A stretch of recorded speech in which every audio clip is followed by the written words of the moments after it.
America में जब एक कैदी को फांसी की सजा सुनाई गई, तो वहां के कुछ साइंसदानों ने सोचा कि क्यों न इस कैदी पर कुछ तजर्बा किया जाए।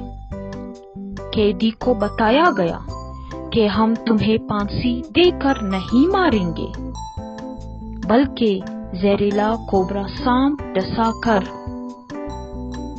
मारेंगे। इसके सामने बड़ा सा जहरीला कोबरा सांप ले आने के बाद इसकी आंखें बंद करके इसको कुर्सी से बांध दिया गया। इसको सांप नहीं बल्कि 2 सेफ्टी पिन चुभोई गई। कैदी की कुछ सेकंड में मौत हो गई।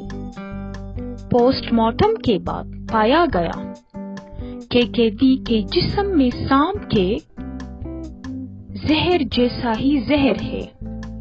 अब ये जहर कहां से आया जिसने इस कैदी की जान ले ली? वो जहर इसके जिस्म ने ही सदमे में जारी किया था। हमारी हर अमल से मस्बत या मनफी तवानाई बनती है और वो हमारे जिस्म में इसी के मुताबिक हार्मोन्स तैयार करती है। 75% बीमारियों की वजह मनफी सोच ही हुआ करती है। आज इंसान खुद ही अपनी मनफी सोच से खुद को खत्म कर रहा है।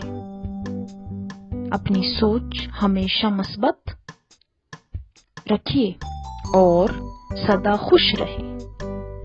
25 साल की उम्र तक हमें ये परवाह नहीं होती कि लोग क्या सोचेंगे।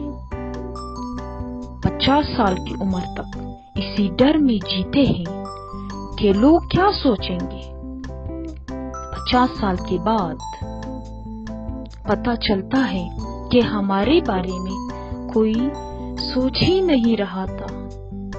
जिंदगी खूबसूरत है, इसलिए हमेशा खुश रहें।